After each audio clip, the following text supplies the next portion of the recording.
Continuando o tema desse mês, então, pessoal, essa aula é a aula parte 2 aí de doença vascular pulmonar. A primeira aula, como eu já comentei com vocês, certamente é a mais importante, fala das principais doenças, né, o TEP agudo crônico e a hipertensão pulmonar. Nessa aula a gente vai falar de coisas mais específicas, né? Então aqui eu vou até repetir algumas informações para a gente consolidar, né? Lembrar então que o raio-x ainda é o primeiro exame na avaliação da maioria das doenças vasculares pulmonares, mas o nosso exame gold standard na rotina clínica é a angiotomografia. Tá? Em algumas situações a gente vai fazer a ressonância e outros exames. A angiotomografia é o exame padrão ouro. Né? Como eu já comentei, a técnica é essencial para se fazer o diagnóstico correto. Tá? Então, nos estudos angiográficos em geral, a acurácia diagnóstica realmente tem uma relação com a técnica do exame um pouco maior ou mais relevante quando comparado a outros exames, né, de imagem. A ressonância, lembrar que ela é uma alternativa principalmente no caso de pacientes gestantes, pacientes com doença renal crônica, e ela tem a vantagem de fazer uma perfusão, análise da perfusão pulmonar sem agregar dano ao paciente. As principais doenças são as que a gente viu na primeira aula, e nessa aula a gente vai ver outras doenças, tá? Então, o que a gente vai estar vendo nessa aula? As alterações congênitas dos vasos pulmonares, algumas vasculites, né, doenças inflamatórias vasculares pulmonares, neoplasia, a embolia não trombótica, e vou comentar um pouco sobre doenças menos comuns, mas que afetam a vasculatura pulmonar, como a anemia falciforme e a síndrome hepatopulmonar. Esse é o nosso roteiro. Começando pelas doenças congênitas, né? Então, a maioria das vezes elas estão relacionadas a malformações cardíacas, como por exemplo a tetralogia de Fallot. Né? A gente tem muitos casos de tetralogia que são avaliados por exames de imagem no nosso serviço. Tá? Isoladamente, malformação de artéria pulmonar e seus ramos é muito comum, é muito incomum, muito raro, e muitas vezes representa um achado de imagem. Tá? Dentre elas, o que vale a pena a gente lembrar? A gente pode ter uma interrupção congênita da artéria pulmonar, que é mais comumente à direita, e a gente pode ter uma origem anômala da artéria pulmonar esquerda, formando aí o que alguns autores chamam de sling. É esse exemplo que a gente está vendo aqui na figurinha à nossa direita, né? Então, é importante se atentar a essa anatomia de todos os exames, porque raramente você pode se deparar com esse tipo de malformação, né? Existe também uma condição que pode aparecer, é raro também, que é a dilatação idiopática de artéria pulmonar. Né? Em geral, envolve só uma das artérias, né, o tronco junto com a artéria direita ou a artéria esquerda. Todas as situações tem que ser excluída uma doença de válvula pulmonar, principalmente uma estenose, e a persistência do ducto arterioso, tá? Para dizer que é uma dilatação idiopática. A gente tem casos, né? Mas, de novo, são doenças raras para a gente estar lembrando e de vez em quando ver.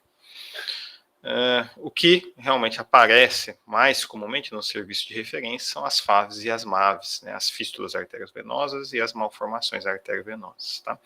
Essas, em geral, são intrapulmonares, né, podem ser únicas ou múltiplas, e muitas vezes estão relacionadas à síndrome de Osler-Weber-Rendu. Essa síndrome, volta e meia, cai em prova, né, turma? Também chamada de telangiectasia hemorrágica hereditária. Tá? Então, toda vez que tiver uma FAV ou uma MAV no pulmão, tem que lembrar dessa síndrome, mas nem todos os casos de FAV ou MAV, né, envolvendo a circulação pulmonar, estão relacionados à síndrome de Osler-Weber-Rendu. Né? Mas é uma doença que a gente tem que lembrar, é uma das que aparece de vez em quando para a gente. Né? Então, aqui é um exemplo, né? Uma paciente que tinha uma fístula arteriovenosa intrapulmonar, mas que não tinha a síndrome de Osler-Weber-Rendu. No raio-x, olha só, são opacidades nodulares. Por vezes no raio-x a gente até identifica o aspecto serpiginoso, mas a maioria das vezes vai fazer diagnóstico diferencial com nódulos e massas pulmonares. Então inclui, né, a neoplasia no diagnóstico diferencial. Tá? Aí com estudo tomográfico com contraste, né, que é o correto de se fazer toda vez que tem uma opacidade focal no pulmão, né, aí você mata o diagnóstico. Né? Então dá para ver que na imagem axial em janela mediastinal, o aspecto serpiginoso da lesão, né, típico das lesões vasculares, e com realce também, um realce vascular. Veja que realça tanto quanto aqui nesse caso a circulação direita. tá?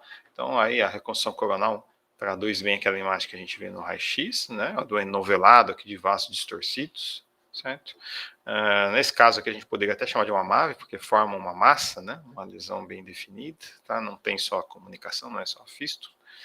Fez a angiografia, né? Olha que bonito, né? A imagem da angiografia por catéter tradicional, né? Tá aqui o catéter de peritoneum na artéria pulmonar direita, né? E esse caso ainda foi tratado, foi parcialmente tratado aqui com embolização com coils, né? Com as molas, tá? E uma das opções terapêuticas é realmente tratamento por ferramentas de intervenção endovascular, né? Então esse é um exemplo de uma alteração congênita da vasculatura pulmonar. Em relação à inflamação, né, as vasculites. Então, as vasculites que podem envolver os vasos pulmonares são principalmente BC, pacaiaço e arterite de células gigantes, né? Podem levar tanto a dilatações de aspecto aneurismático quanto a estenoses e obstruções, né? Como que a gente diferencia, né, a vasculite das outras doenças vasculares, né? Essa aqui é a característica que não é só identificada nos exames da vasculatura pulmonar, né? Então a gente vai ter um espessamento, né, das paredes do vaso, sem ter sinais de doença aterosclerótica, em geral formada aí por placas com componente cálcico, tá? E a gente pode ter também trombose in situ dos vasos, né? Então isso é importante.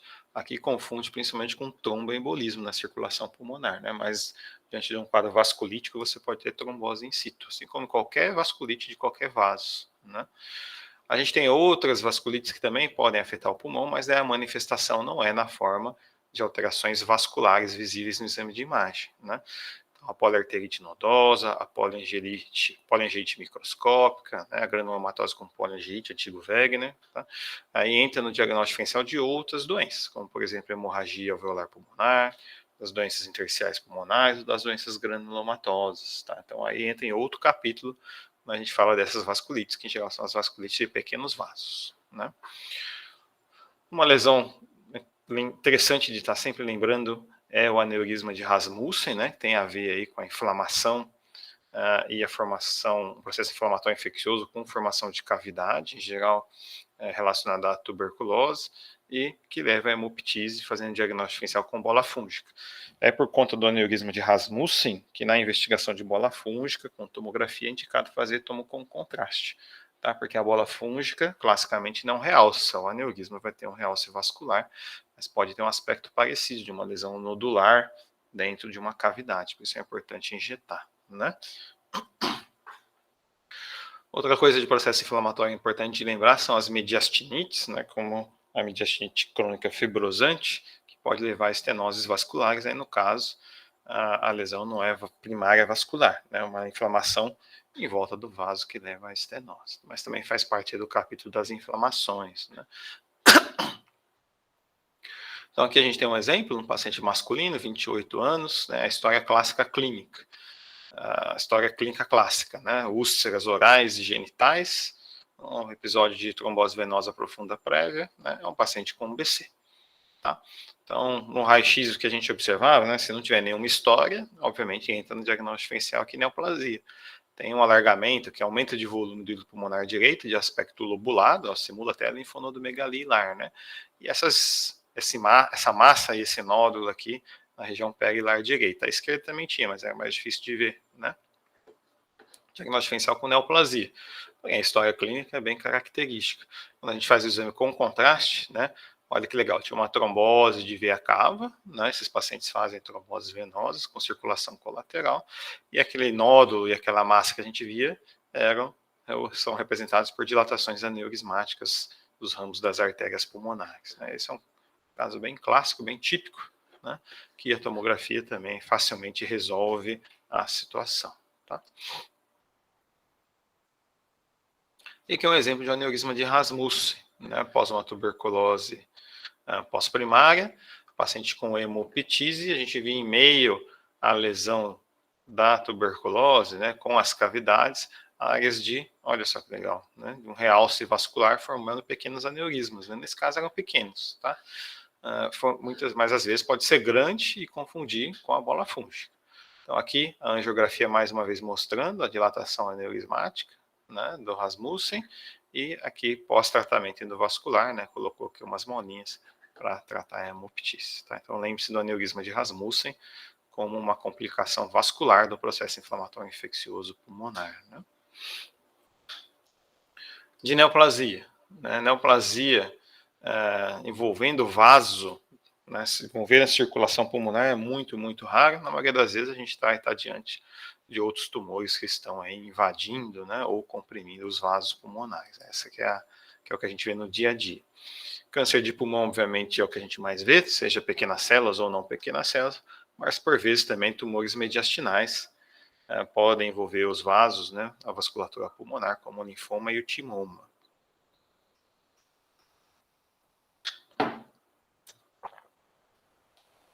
Uma coisa legal de lembrar, que é incomum, mas que de vez em quando acontece muito, né, como diz o pessoal, é raro, mas acontece muito, são as metástases intravasculares. Na verdade, é descrito, né, em estudo de necrópsia que elas são mais comuns do que parece, porém a gente, na maioria das vezes, não identifica na imagem. Né? Então, é a famosa embolia tumoral. Os tumores que mais comumente dão esse tipo de metástase são aqueles tumores que têm componente invadindo grandes veias, principalmente veias abdominais. Então, obviamente, aí também invadindo o coração, né, com o mixomatrial, mas a gente lembra muito do carcinoma de células renais, tá, de alguns tumores pélvicos, como tumores ginecológicos ou mesmo de colo, quando invadem as grandes veias ilíacas, pode ter esse tipo de metástase. Tá? No dia a dia, os principais casos que eu tenho realmente são de câncer de rim invadindo a veia renal. Né? Na imagem, como que a gente vai ver? Imagem de árvore em brotamento. Né? Então, na maioria das vezes, se não olhar com atenção, se não tiver o contexto clínico, vai sair diagnóstico de doença de pequena via aérea. E o que a gente está vendo ali, na verdade, são as metástases impactadas nos capilares, simulando uma doença de pequena via aérea. Então, é um diagnóstico difícil de ser feito. Né? Mas existe câncer do vaso pulmonar? Existe. Né? Então, é um sarcoma, tá? Agora, a pegadinha aqui é que o sarcoma mais comum de artéria pulmonar não é o angiosarcoma, é o leiomiossarcoma. Tá? Isso aqui também já caiu em prova. Né? Muito raro, a maioria das vezes proximal, né, envolvendo as artérias pulmonares ou os ramos lobares e segmentares proximais, e o principal diagnóstico diferencial é com o TEP. Então é difícil diferenciar do TEP muitas vezes. O que a gente tem que ver é que aquele tecido que está preenchendo parcialmente o vaso, ele é um tecido vascularizado, diferente do tecido tromboembólico, que é um tecido hipodenso que não realça após contraste. Né? Muitas vezes a ressonância é necessária para fazer o diagnóstico diferencial, tá? Mas, mais uma vez, é uma raridade, questão de prova, provavelmente vocês não vão ver, né, sarcoma de artérias pulmonares. Isso aqui de vez em quando aparece, né? Paciente com carcinoma de células renais, aqui do rim direito, invadindo a veia renal, tá? Na tomografia a gente já conseguia ver que tinha imagem de falha de enchimento aqui na veia cava inferior e chegava até a artéria pulmonar direita. E nesse caso era interessante que tinha até um componente de calcificação, né, na periferia desse trombo tumoral. Por quê? Provavelmente o que aconteceu aqui é que tem um componente tumoral e tem o componente hemático ao redor. Né? Na ressonância, né, a gente via bem a imagem de falha de enchimento aqui grudada na bifurcação da artéria pulmonar direita. Né? E na ressonância aqui eu não coloquei as imagens dinâmicas, mas a gente conseguia ver inclusive a comunicação, aí, um fio de trombo tumoral, né, que chegava até a veia cava inferior, parece uma pipa, esse caso aqui. Tá? Então, lembre-se que principalmente câncer de rim, quando invade a veia pulmonar, você pode ter embolia tumoral para o pulmão, né? E aqui, acho que esse é o único caso, ou devo ter mais um ou dois casos disso daqui, o leiomiossarcoma de artéria pulmonar, né? Um paciente com masculino, 40 anos, né? Apesar de 40 anos, ele ainda continuava radical aqui com piercing no mamilo, e aqui que a gente via, né? Então, tinha um aspecto de alargamento mediastinal envolvendo a região do hilo pulmonar direito. Né? Tinha o sinal do hilo convergente aqui. Na tomografia, né, aqui tinha o componente endovascular, poderia até confundir realmente com o TEP, mas as outras lesões tinham um aspecto bem de massa mesmo, né, com realce heterogêneo, hipodenso, comprometendo inclusive outras estruturas mediastinais aqui, a veia cava superior, linfonodomegalia ipsilateral. Nesse caso tinha uma cara mais de câncer, tá? Mas muitas vezes faz diagnóstico diferencial ou simula tromboembolismo pulmonar, tá, turma? Então lembre-se do leiomiosarcoma de artéria pulmonar, um diagnóstico diferencial aí de TEP central, né? Embolia não trombótica, esse é um assunto interessante, né? Porque o papel da radiologia é essencial para fazer o diagnóstico. Então, toda vez que você tem uma embolia e não é trombo, né, não é material coagulado, normalmente oriundo das pernas, você vai estar diante de uma embolia não trombótica. Que tipo de material que pode dar embolia não trombótica? Então, a gente tem gordura relacionada, por exemplo, a fraturas de ossos longos, né, ou de ossos da bacia. Tá? A gente pode ter embolia gasosa, né, relacionada a procedimento médico, por exemplo. A gente pode ter embolia de líquido amniótico como complicação da gravidez, muito, muito raro. Tá? Mas todas essas são tipos de embolias não trombóticas. Né?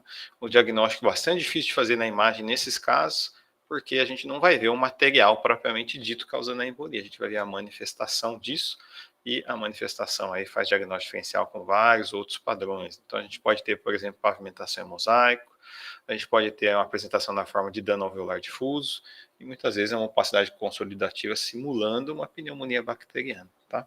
Então, quando é esse tipo de material, que a gente, na maioria das vezes, não identifica o êmbolo propriamente dito, o diagnóstico é mais difícil, né? Quando que a gente acerta mais? Quando a gente tem casos de embolia séptica, né? Então é embolia de material infeccioso, né? Em geral relacionado a vegetações, né? Presentes, por exemplo, dentro do coração, na forma de endocardite, ou então envolvendo catéteres, né? Infecção de catéter. Aí a apresentação clínica radiológica é bastante característica, né? São pacientes em geral graves, né? Um quadro séptico, e na imagem a gente vai ver múltiplos nódulos escavados, predominando na periferia do pulmão, mas também envolvendo regiões centrais, acometendo mais os lobos inferiores, que são vascularizados. Pode ter sinal da ponta de vaso, como na metástase, tá? Mas o contexto radiológico e clínico é diferente, né? E às vezes a gente pode ter outros sinais relacionados a um processo vasculítico mesmo, né? Então, trata-se também de uma inflamação envolvendo os vasos. A gente pode ter, por exemplo, áreas com aspecto de infarto pulmonar ou áreas de pneumonia necrotizante. Então, mas embolia séptica, em geral, é um diagnóstico tranquilo de ser feito pela imagem, né? Quando tem material médico hiperdenso, aí também o diagnóstico por imagem é bastante tranquilo de ser feito. O que tem que fazer é lembrar dessa entidade, que é o que a maioria das pessoas não faz, né? Muitos não conhecem, na verdade, né? Mas quando a gente tem material espontaneamente hiperdenso em projeção dos vasos, em geral dos pequenos vasos, o diagnóstico muito provavelmente é de uma embolia não trombótica. Que tipo de material que faz isso, né? O que a gente vê no dia a dia? Cemento, relacionado, por exemplo, à vertebroplastia, né, de corpos vertebrais, né, para tratamento de tumores, lipiodol, usado em quimioembolização, né, cianoacrelato, usado aí no tratamento de hemorragias digestivas, por exemplo, né, por vezes fragmento de catéter, então tudo material hiperdenso, que aí é fácil de ser identificado na tomografia, por vezes até no raio-x, né. Aqui é um exemplo de uma embolia gordurosa. Ó. Masculino, 28 anos, acidente automobilístico, fratura de fêmur e dispneia súbita. Né? Então, o diagnóstico a ser excluído é TEP, né, nesses casos, mas não tinha TEP. O que a gente via no pulmão, olha só, né, um padrão de atenuação em mosaico, com umas áreas mais bem definidas de opacidades em vidro fosco, esboçando a pavimentação em mosaico. Né? Então, essa aqui é uma embolia gordurosa. Tá? Um diagnóstico difícil de ser feito se não tiver o contexto clínico adequado. E, de novo, em geral, é um diagnóstico de exclusão. Né? Tem que ter a correlação com a história clínica. Né? E esse é um caso bem legal de uma paciente feminina, 55 anos, com leucemia mieloide aguda, pós-vertebroplastia. E olha só, né, no raio-x já dava para ver não só o material hiperdenso aqui da vertebroplastia, né, na coluna, mas já dava para ver as imagens discretamente hiperdensas no parênquima pulmonar. Muito mais fáceis de ver, obviamente, na tomografia. É esse aspecto, ó. Tá bem hiperatenuante, parece calcificação dentro do vaso. Aqui eu coloquei imagens em MIP na janela óssea para facilitar a visualização, e aqui as imagens em MIP, né, na janela pulmonar, ó, mostrando que esse material segue trajeto do vaso, né? Então, embolia não trombótica. Por último, falar rapidamente sobre a anemia falciforme, tá? Cuja manifestação torácica mais comum, na verdade, é na forma da síndrome torácica aguda, que é diagnosticada quando a gente tem, né, sintomas característicos, mais qualquer nova opacidade pulmonar. Tá? Por isso a importância também de estar acompanhando com os exames prévios. Em geral, é mais grave nos adultos, pode estar relacionada à embolia gordurosa. A manifestação, nesses casos, é na forma de atenuação em mosaico, e as opacidades, né, que podem estar presentes, elas são, em geral, consolidativas, podendo representar aí, tanto pneumonia, quanto atelectasia, quanto infarto pulmonar. O conceito mais importante é que qualquer opacidade nova é compatível com o diagnóstico de síndrome torácica aguda no paciente com anemia falciforme. Né? Na fase crônica, né, pulmão de paciente com anemia falciforme, paciente mais velho, em geral não é um pulmão normal, vai estar cheio de cicatriz, né, opacidades lineares, bandas de aspecto fibrotelectásico, com distorção arquitetural, e a gente pode ter aí sinais de hipertensão pulmonar. Tá? Da síndrome hepatopulmonar, né, a gente suspeita clinicamente quando tem hipoxemia no paciente cirrótico, e na imagem o que a gente vai ver são os microshunts periféricos, né? Então, é bem típico, né, o aspecto dos vasos, né, se estenderem até a pleura visceral na imagem de tomografia. O normal é sempre ter o espaço subpleural preservado de vasos, né? Quando a gente vê os vasos encostando na pleura visceral, alguma coisa diferente está acontecendo, e no contexto do paciente com cirrose pode representar a síndrome hepatopulmonar. A gente vê isso principalmente nas bases pulmonares. Tá? Aqui um exemplo de um paciente feminino, 19 anos, com anemia falciforme. À nossa esquerda, o raio-x prévio, à nossa direita, o raio-x atual. Né? Então veja que até a expansibilidade pulmonar reduziu, né? E surgiram novas opacidades, principalmente a opacidade alveolar aqui, mais em vidro fosco na base pulmonar esquerda, compatível com síndrome torácica aguda, paciente com dor torácica e dispneia, são os sintomas mais comuns. Tá? Então, basta o raio-x para fazer o diagnóstico da síndrome torácica aguda. Em geral, vai para a tomografia para excluir, principalmente o TEP, um TEP de carga embólica mais importante, com possível comprometimento cardiovascular, né? Que a maioria desses casos tem microtombos, né? Microêmbolos. Aqui é a tomografia de um paciente, essa é uma paciente nem é tão mais velha, 19 anos também, mas mostrando aqui o aspecto típico do pulmão desses pacientes, ó, cheio de cicatriz, né? Então, com bandas, traves, distorção arquitetural, áreas de retração pleural. Né? Isso aqui está relacionado realmente a múltiplas crises de síndrome torácica aguda prévia. Tá? São alterações cicatriciais. Em geral, a gente não descreve como uma doença intersticial pulmonar. Tá? São realmente alterações cicatriciais de processos inflamatórios e vasculares prévios. Né? Então, o contexto clínico também é importantíssimo para dar o diagnóstico correto. E aqui um caso bem legal de síndrome hepatopulmonar, masculino, 60 anos, né? É um paciente que tinha já até transplante hepático, tinha recidiva do CHC, né? Olha aqui a massa aqui, ó, né? Envolvendo a parede abdominal, na região epigástrica, tá? E o que a gente via nas imagens de tomografia? Esse paciente tinha hipoxemia, ó, esse aspecto é sutil, tem que olhar com atenção. Os vasos, eles encostam na pleura visceral, olha aqui, ó, o normal sempre tem uma preservação desse espaço subpleural. A gente não vê os vasos. Principalmente nos lobos inferiores, olha aqui, ó. Tá? Esses são os microchuntos. As imagens em MIP ajudam, né? A gente vê o vaso dilatado encostando na pleura, síndrome hepatopulmonar. Então, hipoxemia em paciente com cirrose. Para resumir, das alterações congênitas, né? Elas são raras isoladamente, na maioria das vezes relacionadas a malformações cardíacas, que a gente vê mais comumente no serviço terciário como o nosso, são as fístulas e as MAVs, que podem estar relacionadas à síndrome de Osler-Weber-Rendu. Tá? De inflamação, lembrar das vasculites de médios e grandes vasos, então doença de BC, né, arterite de Takayasu e arterite de células gigantes. O mais clássico no pulmão é a doença de BC, com formação de aneurismas e tromboses in situ na circulação pulmonar. De neoplasia, o que a gente mais vê no dia a dia é a invasão por contiguidade, né, de tumores ou do mediastino ou de câncer de pulmão. Lembrar das metástases intravasculares, né, então, paciente com câncer de rim invadindo a veia renal, a imagem de árvore em brotamento nem sempre é bronquiolite inflamatória, pode ser metástase intravascular, né? Olhar com atenção. E lembrar que existe, né, o câncer primário do vaso pulmonar, não é o angiomiosarcoma, é o leiomiosarcoma, é muito raro, faz diagnóstico diferencial com TEP agudo central.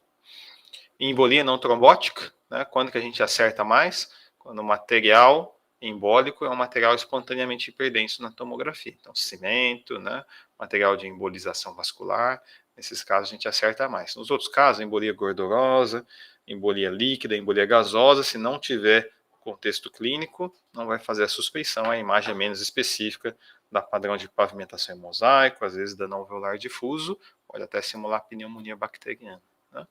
E de outras doenças vasculares que envolvem o pulmão, com comprometimento, inclusive, do parênquima, lembrar da anemia falciforme, então, síndrome torácica aguda, qualquer nova opacidade no paciente com anemia falciforme. E síndrome hepatopulmonar, então, os vasos encostando na pleura visceral no paciente cirrótico com hipoxemia, principalmente em lobos inferiores. Era isso. A aula